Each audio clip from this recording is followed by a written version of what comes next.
If Michael Jordan and Kobe Bryant played on the same team, how many championships could the two win together? Today we're going to find out as we're sending rookie Kobe to 1985 to pair up with rookie Jordan on the Chicago Bulls, giving the two the chance to not only change NBA history as we know it, but also find out who's actually better. Because eventually one will rise up as the leader of the team and the other will fall to just a sidekick.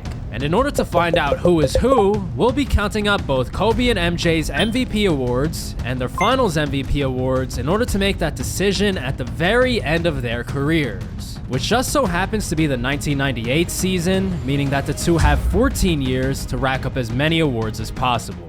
With all that being said though, we're still only at the beginning stages of the duo, as the first season would see them average 18 points per game each, but be relatively unsuccessful in the postseason.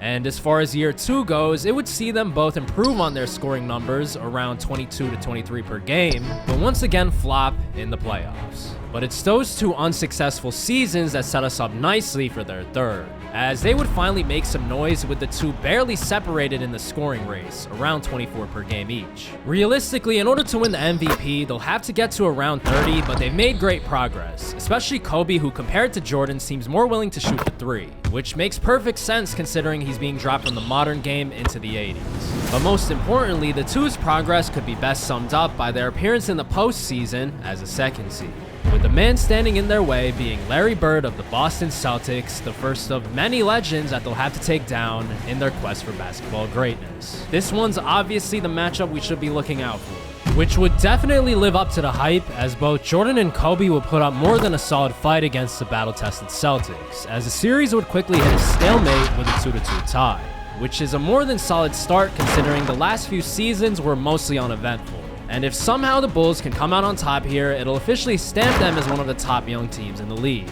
Maybe to the point where they go all the way and they can finally add to their trophy cases. So after a hard-fought battle from Larry, the Bulls duo would get one step closer to doing so, as they take the next two, closing it out at home to advance to the conference finals for the first time. Now heading to Philly to challenge an in-shape Charles Barkley and Dr. J, a player similar to both Jordan and Kobe from a previous era, which would ultimately be all the difference, as the veteran presence of Dr. J combined with the athleticism of Chuck would be enough to not only eliminate Kobe and MJ, but take care of them quickly in 5 games, leaving many fans, including myself, a bit disappointed. I'm a little bit underwhelmed, man. I would have thought they would have made the finals by now. It's Jordan and Kobe, but no. And what really seems to be the issue is that while the two are fantastic individually, they might not complement each other's games as much as some other duos, as both are going into the game with the same approach, which is to score as much as possible, almost to the point where you might be right to call them ball hogs. What the team needs now is someone with some passing ability to set the table, and now in their 4th season, they would get just that, as Scotty Pippen would be drafted to the Bulls, forming a young big three out in Chicago, with his skill set as a defender and passer being just what the team needed. He barely gets a chance to take a shot on the team and might average more points elsewhere, but he is providing enough passing to help MJ, who's now completely bald, average 30, while Kobe, still with a full head of hair, is only a few decimal points away from 31. But despite all of those encouraging signs, they would still fall short, as they'd run into the Celtics again in the second round, who would get their revenge for last season, with old man Larry outshining the athleticism of the Bulls, eliminating them in 5. It's a massive step back for the team despite adding a young star, and now 4 seasons in, with no team success to speak of, it makes you wonder one of two things. Is Kobe's presence on the Bulls somehow holding Jordan back? Or is Jordan not willing to share the spotlight with another player on his level? Either way, we'll get closer to the answer in the duo's 5th season. It's a crucial one for sure, as there's been a lot of hype for the two, but they've fallen flat in comparison, to the point where everyone's starting to look elsewhere for the next star that's going to run the league. Shaquille O'Neal of the LSU Tigers is coming out today saying that he's unsure of how long he'll be staying in Baton Rouge. But NBA experts are certain that whenever he decides to take the next leap, that he is the megastar the league has been searching for. Which ultimately is good enough motivation for the two most competitive players ever to have a bounce-back season, working even harder than usual, resulting in their best regular season yet, now finishing as the 1 seed with 63 wins. But most importantly, it's good enough for one of the two players to finally bring home the MVP and get on the board in our award race. And to keep it short, while both take about the same amount of shots per game, Kobe's willingness early on when it came to the three ball is causing him to average 33 compared to Jordan's 30. And it's that defining trait that's ultimately giving him the edge to strike first in our race to find out who's better. The three-point shooting, that's going to be interesting, man, because we're dropping him from the modern game into the old game. And all that momentum would continue into the playoffs as the one-seeded Bulls would dismantle New York, Philly, the team that eliminated them earlier, and the bad boy Pistons to quickly make it to their first finals up against the Portland Trail Blazers. And with both MJ and Kobe leading the way, putting up shot after shot and dunk after dunk, they would take a quick 3-1 lead and eventually seal the deal at home. All capped off by a 38-point performance with 4 threes made from Kobe, who was ultimately finishing with his first Finals MVP to give him a 1-1 lead for both awards. Kobe striking first, the pressure is now really on Jordan. And we'll shortly see how he responds to that pressure as we enter their 6th season together. And right now it's clear that MJ needs some kind of trait similar to Kobe's shooting that'll give him a statistical edge for him to win a major award. Because right now the rest of their games are eerily similar. He could take on more of a passing role, but that would be a major adjustment that he might not be willing to make. And as far as three-point shooting goes, it'll take him some time to catch up. So in the end, MJ would decide to make himself the best two-way player in the league, as he's locking up the opponent's best player on defense and of course causing havoc on offense as usual. So while Kobe might be the more complete offensive player from now, especially with his shooting from deep, MJ stamping himself on the other end, resulting in an all-defensive team appearance, which would be a fantastic sign for the duo as they would make it to their 2nd straight finals, this time against Utah, where their best player Karl Malone, with the help of Jordan, would get locked up. And while no 6-game series can really be called easy, this one would be pretty close to that, as it wasn't ever in doubt, resulting in a repeat championship for the Bulls and the rise of a new Finals MVP. That being Michael Jordan, who's proving that he's still a force to be reckoned with. If you counted him out earlier, you made a mistake, because it's far from over. So with that, we're now moving on to Season 7, where very quickly it's becoming clear that Jordan's still in the show. Now with regular season averages of 36 and 4, along with over 2 steals and a block, which might have been the difference considering Kobe is also averaging 30. Because in the end, it would be MJ winning his 2nd consecutive award and his first regular season MVP, tying up that category 1-1. The defensive stats are wild. Also, he's shooting 61%, which is equally as crazy. And with that, we would be on to the playoffs, where the two would be chasing a historic three-peat. And in their pursuit, they take care of the first 3 rounds easily for a finals matchup with the Seattle Sonics. They do have Gary Payton, a future Hall of Fame player, and Shawn Kemp, a future Hall of Very Good player, but in the end, the Bulls have 2 future all-time great players, who might even be good enough for that status right now, as the series wasn't even close. The Bulls are three-peating easily, with Jordan ultimately taking home his 2nd Finals MVP. Kobe averaged more points during the finals, but it seems like Jordan's defense has the edge for now, officially turning the tide in his favor to take the lead.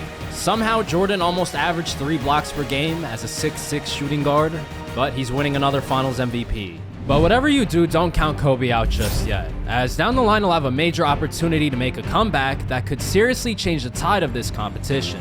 But for now, let's focus back on the 1992 season, where the two would be as dominant as ever, finishing with 64 wins as the 1 seed, with the only blip in their plan being the fact that none of the two are winning the regular season MVP, with it going to Clyde Drexler out in Portland instead, perfectly setting up the two to get revenge a few months later in the finals, as they'd storm into Clyde's gym and quickly take care of him for a 2nd time, now bringing the two their 4th straight title, once again proving that they are the team to beat. The only difference between this title and past ones would be the fact that it's Kobe taking the spotlight back, as his 32 points per game is turning into a whopping 38 for the finals, resulting in him winning his 2nd Finals MVP to completely tie us up in all categories. And the Chicago Bulls takeover wouldn't end there, as the two would be taking their talents to the USA Olympic Dream Team, where they would both be the unquestionable leaders of the squad. And with their journey ending with a gold medal, it's apparently clear that the two have officially hit their primes, and any of the two NBA awards could be determined by a coin flip, with the only small catch being that it's not applying to the regular season MVP, as it's heading over to Shaq in Orlando. But where it will eventually apply would be the duo's 5th straight final and second against the Utah Jazz, which would eventually turn into a 5th straight title for the Kobe and Jordan duo. And as far as that coin flip goes, it's landing on Kobe, who's averaging 37 in the finals to finish the series in 5 games, securing his 3rd finals MVP to give him the lead over Jordan. Our competition to find out who's better has now turned into a competition to discover the greatest player of all time. But in Jordan's case, it seems like he doesn't care. Michael Jordan has shockingly announced his retirement from basketball after the Bulls' 5th title. The 30-year-old plans to pursue a Major League Baseball career in the meantime, signing a contract with the Chicago White Sox. Which ultimately means that Kobe has to try to lead the Bulls to their 6th straight title alone. And there's 2 very different ways that this season will end. Number 1. If he loses without Jordan, the media, and maybe even you watching this, will come to the conclusion that Jordan was the team's leader this entire time. But on the flip side, if he wins their 6th straight championship, it might be one of the craziest titles in league history considering the circumstances. And it could definitely sway the competition in his favor. The 1994 season will most likely be the most important of all, which is why we're going to skip past it for now and revisit it at the very end. So with all that being said, we're moving on to the 1995 season, where Jordan's making his return several months into the year, wearing a new number, mostly picking up where he left off, as it would be extremely unrealistic to expect someone who's been out of basketball for over a year to immediately average 30 again, as he's now down to only 26 per game. And while it'll definitely bounce back at some point, Kobe's the one leading the way with averages of 32 points, 6 rebounds, and 5 assists. Without a doubt, MVP caliber numbers that are not resulting in the MVP award, as it's heading to Shaq in Orlando for a 2nd time.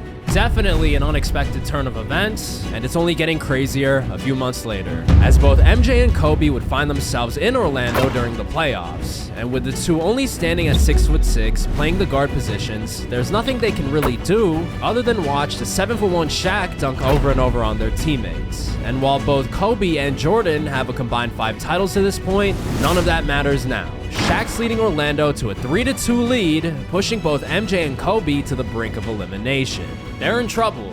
And with that, the duo is now tasked with winning the next 2 games, starting with Game 6 in front of the Chicago faithful.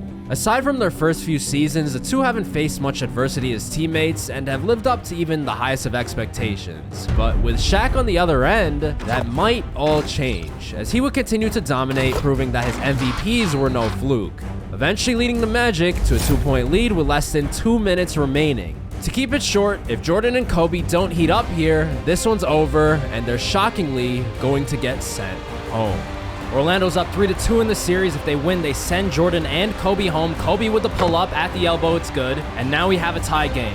Shaq and Penny might be able to do it. They might be able to send home the Bulls. The pass over to Nick Anderson. It's off. Kobe with the board. Kobe throws it out in front of him, driving to the basket. The spin move in the lane. That's 2 straight buckets for Kobe down the stretch. Anderson with the ball. Anderson about to pass it over to Penny on the left wing. There it is. Penny wide open for 3. I did not expect him to shoot it, and he... What? That is not really Penny Hardaway's game, but he made the shot anyways. Jordan's running to the corner. Kobe's about to pull up. Maybe, maybe not. Driving on the elbow. Good defense from Anderson. It's off. Orlando may be 1 bucket away, especially if they hit a 3 to... Oh my God, there it is. The cut, the basket.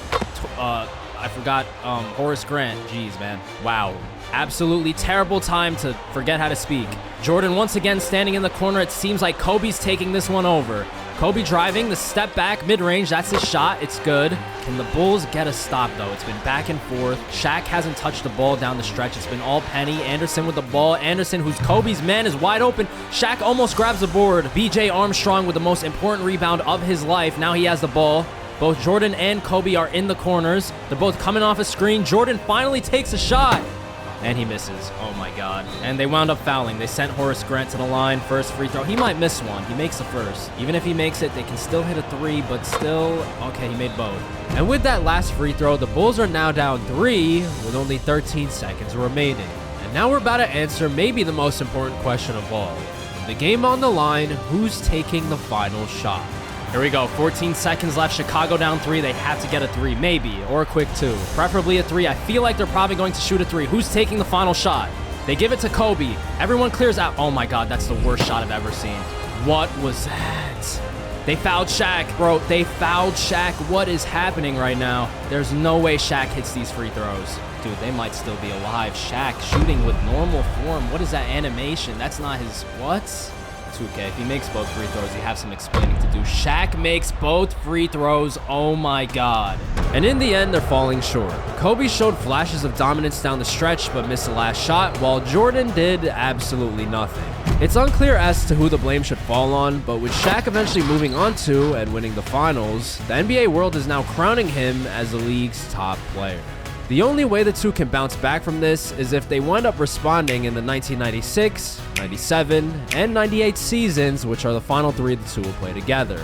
And as far as the 96 season goes, their odds of bouncing back would increase tenfold, as future Hall of Famer Dennis Rodman would be joining the team, and since he's good at everything except for scoring, he fits in perfectly with Jordan, who's now age 33, and Kobe, who's now age 29.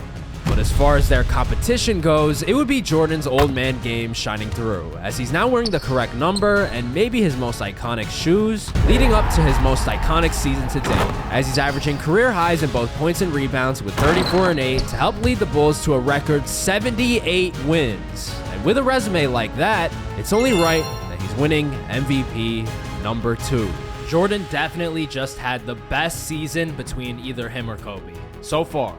And his takeover wouldn't end there, as the Bulls are of course making it back to the finals, rebounding from last year's tragedy for a showdown with the Hakeem-led Rockets. And while he's in the middle of his prime as well, and without a doubt heading to the Hall of Fame, the Bulls are too good to even think about losing, especially when they're led by Jordan, who's leading the way with 36 points per game, ultimately finishing with a gentleman's sweep, ending off with Mike winning Finals MVP number 3.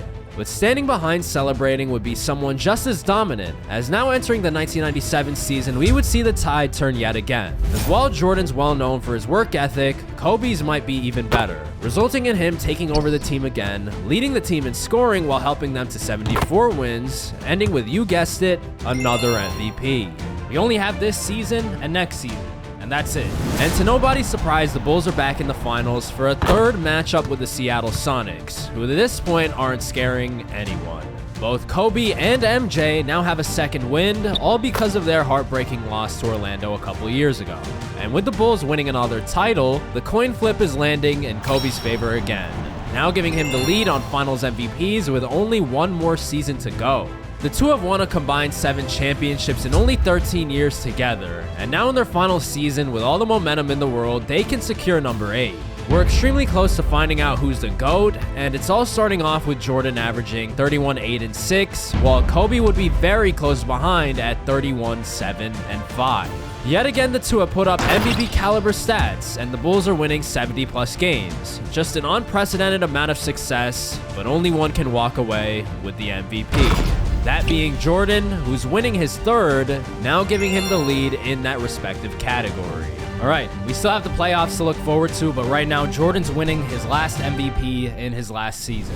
And I'm not going to waste anyone's time. The Bulls are back in Seattle for a second straight time and 4th in total. Shawn Kemp's a really good player and so is Gary Payton, but in the end, as usual, the Bulls would take care of them easily to win title number 8 in only 14 seasons. And considering the fact that he's played his final game to retire for real this time, it's only right that Air Jordan would be closing out his time in the league with Finals MVP number 4 to tie him up with Kobe. And if our competition ended here due to his extra MVP award, we can definitely crown him as the greatest of all time. But unfortunately for him though, this one's not over yet, as we still need to go over the 1994 season, which was his first retirement, because if Kobe won any awards by himself during this time, it's only fair that they're added to his total. Once again, if he falls short here, it's officially crowning Jordan as the greatest of all time, as right now he's in the lead. But if Kobe can turn the tide with an iconic season, it might signal that he was the leader and better this whole time. Either way, the main difference that Kobe's seeing as a result of being alone is the fact that he has the ball way more than usual. There's about 20 more shots per game out for the taking, and while he can't take all of them, he has no choice but to take more, as he would by far have his highest scoring regular season with 36 points, along with 7 rebounds, and shockingly, as a result of countless double teams, 7 assists per game. And when you combine it with 2 steals and a block per game, playing a ton of minutes on the #1 seed, it's no surprise that he's tying up Jordan on the regular season MVP, now at 3-3. Kobe with the MVP, now we're on to the playoffs. Should be interesting to see how he does by himself. But before we find out what happens, we have to check up on the score. As you can see, the regular season MVP is completely tied up and can't change anymore, meaning that the only award left that can be changed is the finals MVP. If this whole time Kobe had an extra title over Jordan, it gives a whole new meaning to the two's final three-peat together. And on top of that, in the 5 seasons before this, the Bulls had won a title in each, meaning that Kobe's trying to bring Chicago their 6th straight. The meaning of both the past and future seasons are going to be affected by Kobe's solo playoff run, which is starting with him defeating the older bad boy Pistons, the Hawks with Dominique Wilkins, and the Cavs, who are stuck in a decades-long title drought easily to advance to yet another finals. Kobe seems to have not missed a beat without MJ and is now 4 wins away from winning a title by himself. There's a ton on the line and the competition's about to end, but not before he attempts to take down one last opponent, that being Charles Barkley and the Phoenix Suns. Kobe's gone from a high-flying and unproven rookie to one of the most skilled players of all time, and it's that growth that's ultimately giving him one last upper hand.